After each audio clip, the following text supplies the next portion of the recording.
So I guess I can't merge that. But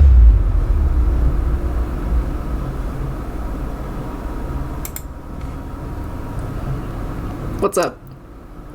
First of all, why the fuck are you mad, Pat? I thought it would be funny, and then I couldn't change it. Alright, moving on. I have a very, very serious request for you.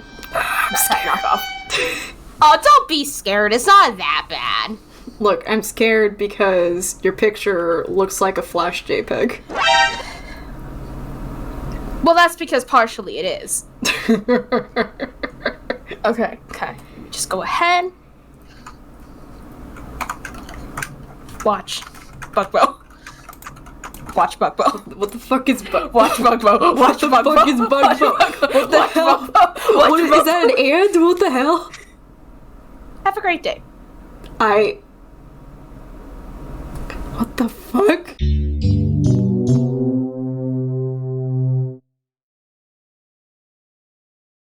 You might recognize me a little bit from my small gaming channel, Ink Obsessed Freak.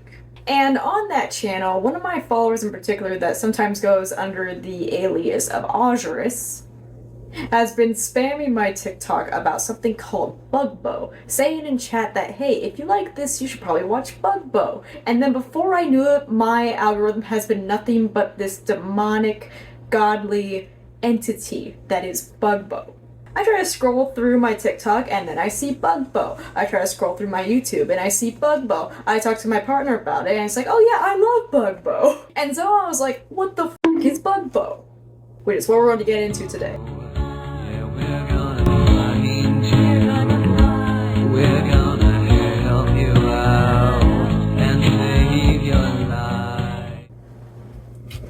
Now let me set the scene for you. It's the early 2010s of the internet. There are various different host websites that have these flash animations that usually start with like a play button and then either it's the most terrifying thing you would ever experience at the age of 10 or something incredibly wholesome. Now me, I was born in 2004, which meant that as I was growing up, I kind of saw glimpses of the early internet, whereas other people have probably experienced it a little bit more. Me personally, I used to go on like emeraldgames.com and Flash Naruto.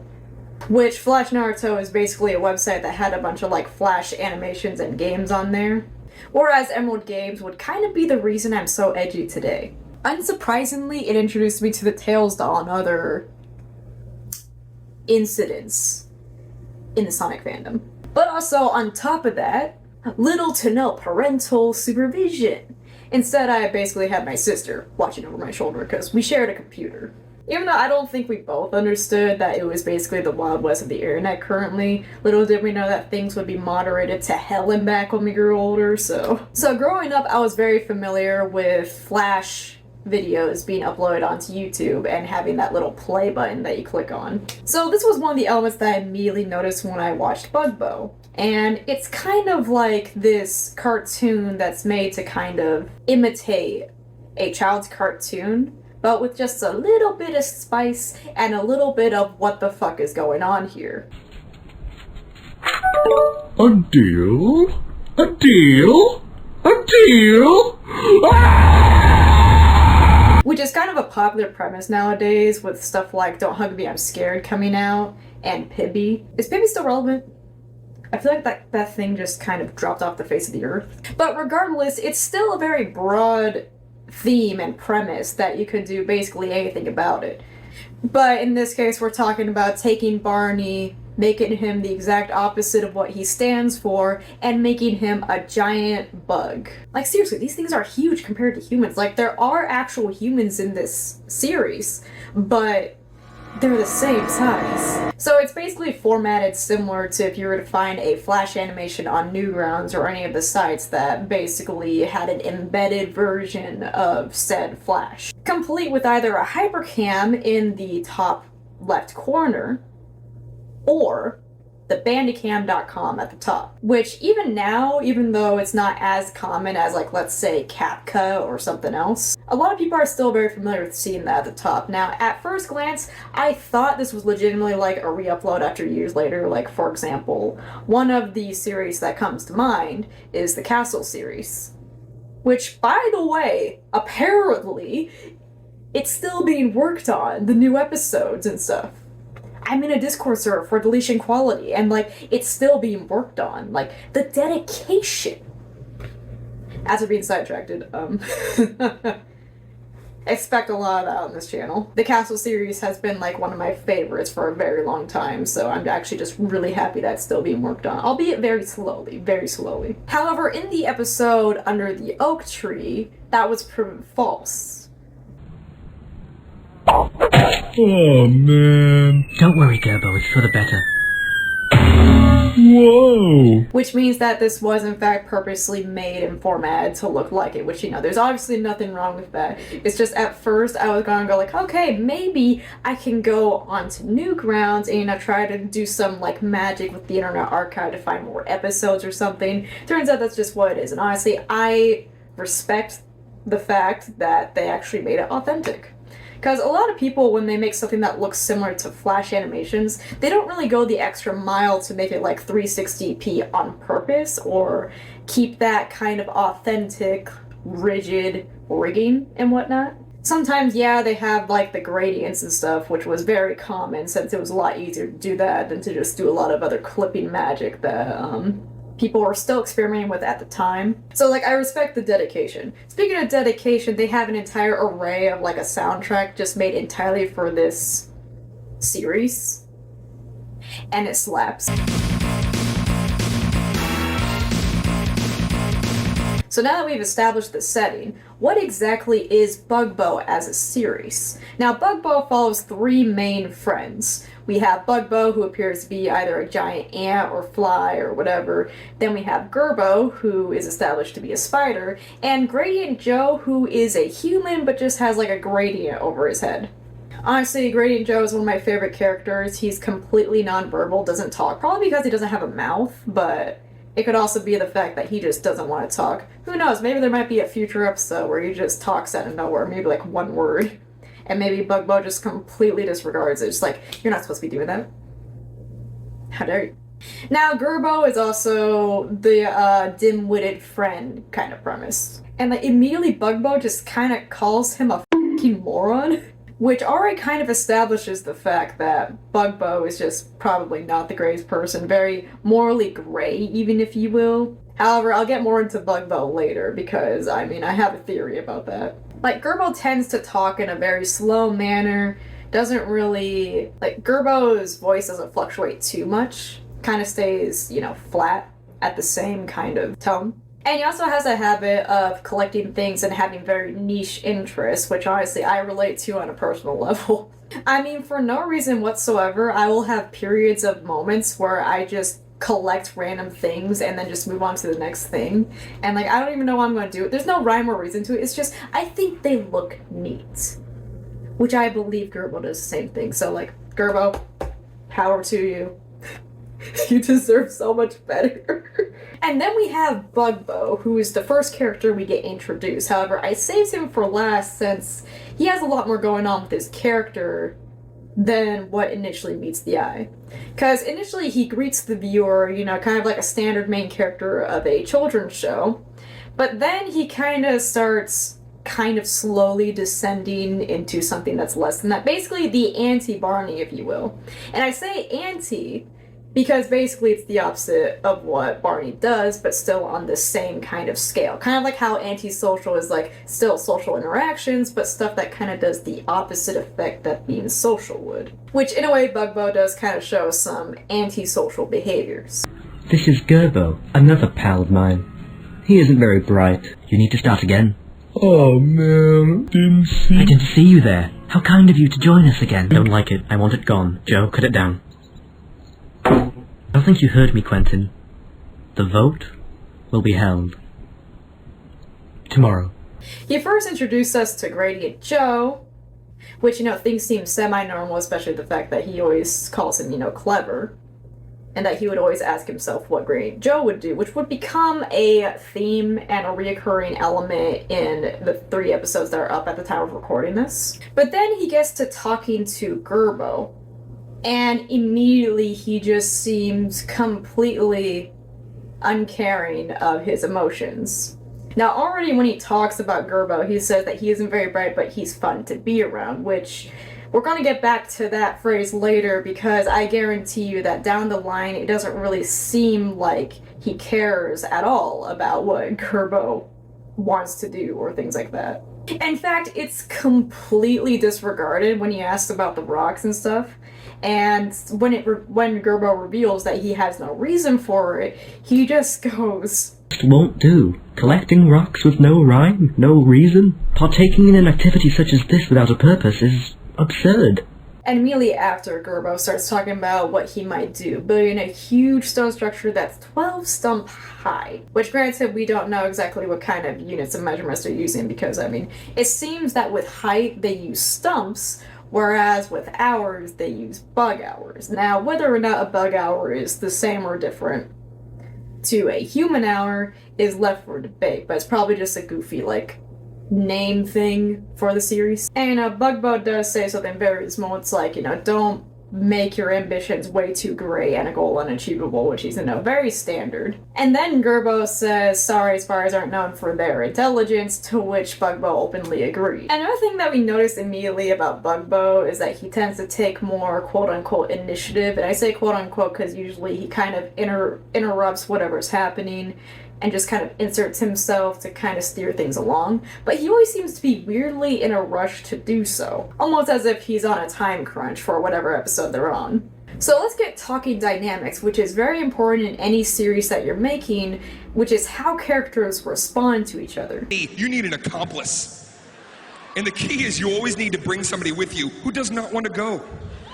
Basically what I'm trying to allude to is the fact that Gradient Joe seems like he doesn't really want much part of what's going on. And that's not just because he's not really saying anything, because while he doesn't say anything, he doesn't necessarily have a face.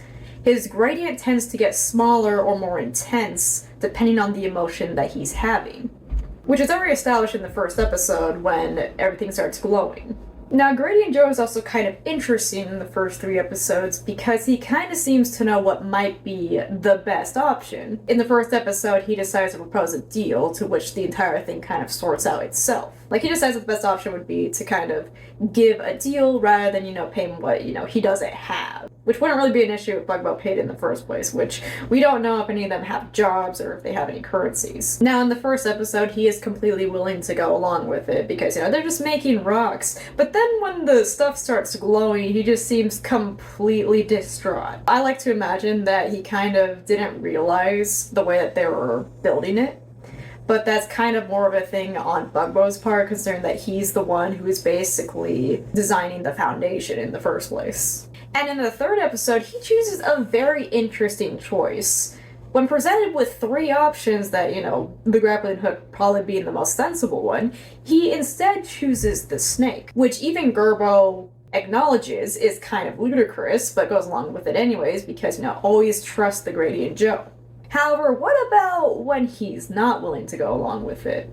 Now, Gradient Joe is kind of the most logical one out of all of them, with the exception of Bugbo, who probably does have the logic, but just chooses not to, for the more interesting or entertaining premise that might come as a result. When presented with options to the whole, he chooses not to do anything, which, obviously, why the fuck would you jump into a giant mysterious hole? He wanted no part of it. And even with the election, he initially didn't really want any part of it. He was kind of all forced into it, and he didn't even really get a chance to kind of establish things for himself, which, while he necessarily couldn't give a speech, there's a lot of other different ways that he could have gotten votes. But instead, the mayor was disqualified for unknown reasons. No, you aren't. Which is honestly the one time so far that we see Gradient Joe actually lose his cool, who is otherwise very calm and collected with whatever's going on, even when he's being shoved down a giant pit. So, Gradient Joe's dynamic with the others is that, for the most part, he's unwilling to be going along with whatever ludicrous thing that they're supposed to be doing. Now, if it's within reason, he seems to be the one who's like, okay, yeah, I can go get by this. Why the is glowing. But also Gradient Joe as a character design is interesting because for the most part we've been only seeing like insects, arachnids, and humans, whereas Gradient Joe appears to be one of the only ones who just kind of has like an aura of mystery around his creation. Like he just kind of has a gradient as a face. Like we have a talking fly swatter, and then we also have a clown, which generally kind of one thing, kind of like one species almost. I mean, I guess the fly swatter is kind of debatable because on one fateful day of making fly swatters, I tripped and fell onto the conveyor. Which I call bullshit. Now, Gerbo's dynamic with everyone else is that, you know, he always means well, you know, he tries to be the one who's like really positive and stuff. He's not very bright as established earlier, but he does have, you know, his own quirks about him. And he does have a general good head on his shoulders, contrary to what Bugbo might make you believe. He does seem to be a little hurt whenever he's called, you know, not bright or anything like that, which understandably, it kind of seems like Bugbo's the one who's constantly establishing that to put him down.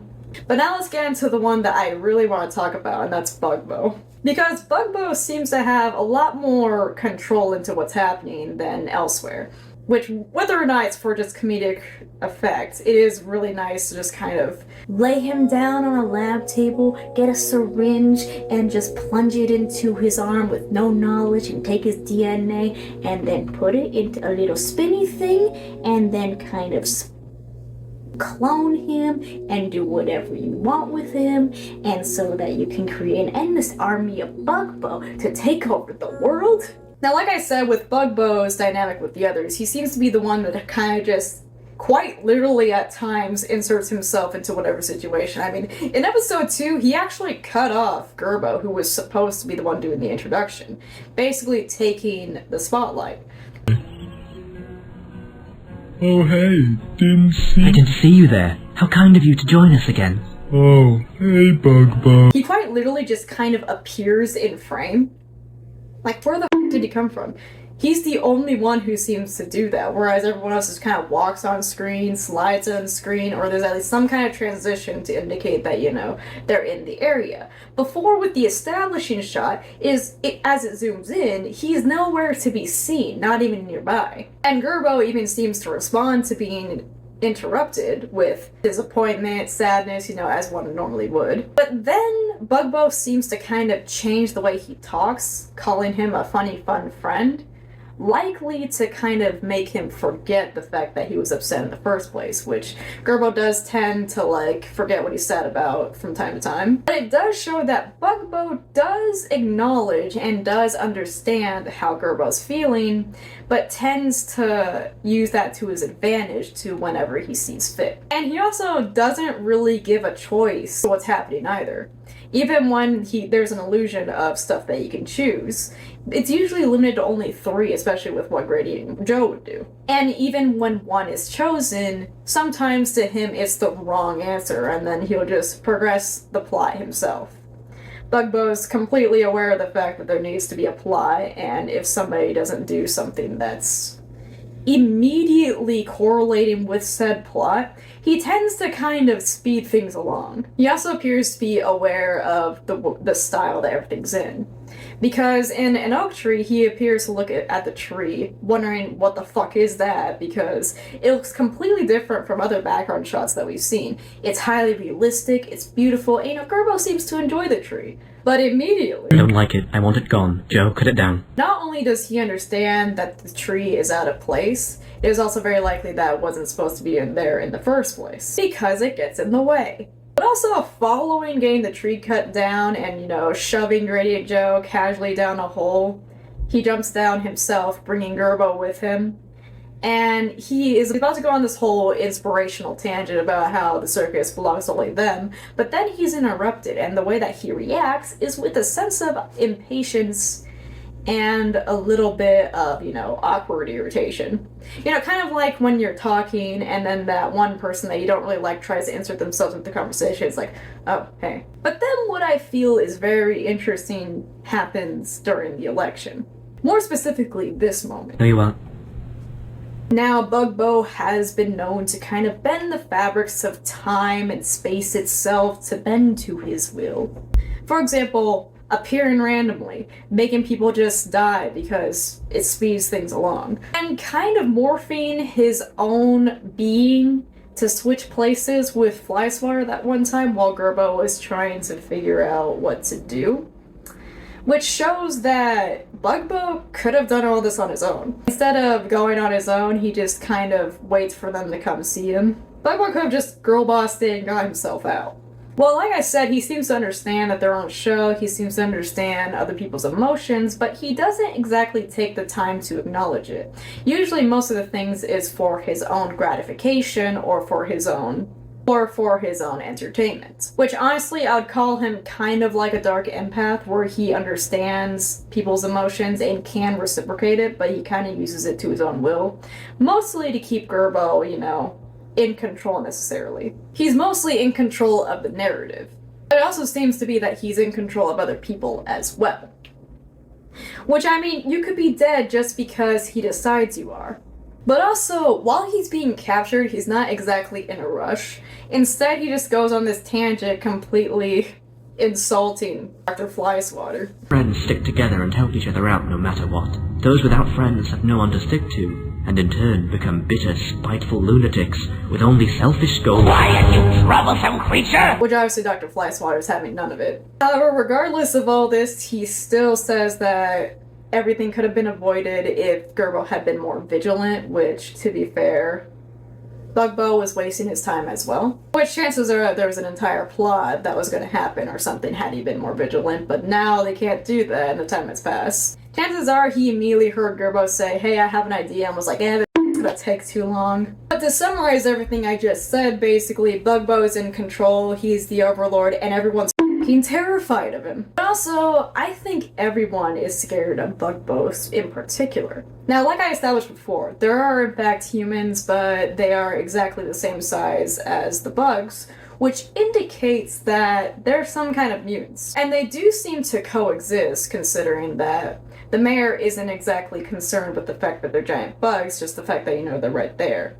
But also the fact that Dr. Flyswatter used to be a human, supposedly. He's kind of an unreliable narrator, considering that he said that he quote-unquote fell into a conveyor belt, but if you ever seen how conveyor belts are made, and the way that it was animated, and the fact that he said that he couldn't get up, that's kind of suspicious, but we're just gonna take his word for it right now. But it also implies that humans are in fact making pesticides and other things to get rid of bugs in particular.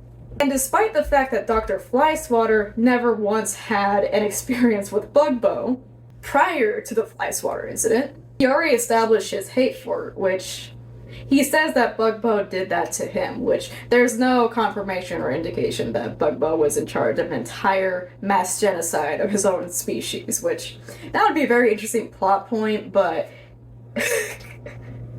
we don't have a lot of material to go off of right now. But they do in fact coexist, and the humans appear to be less than enthused about certain bugs in the area. Kind of like in Zootopia, where you have the carnivores and the herbivores kind of have like carnivore-specific pesticides or anything like that to kind of deter them from eating them because they're still scared of them. And Grady and Joe appears to be the only human that seems to be in close contact with these bugs. Which, to be fair, he's not a bug, nor is he exactly a human. Now, humans are likely dominant, considering that in the cutscene that we see when the carnival was still open, there were mostly human silhouettes there, or at least assuming that they were humans. They are very vague and can possibly be used as placeholders, but given the proportions, it's safe to assume that the majority of them are probably humans, so humans are probably dominant and the bugs are probably a little bit new. Our chances are that something environmental happened within, you know, bugs and stuff to make them not as small.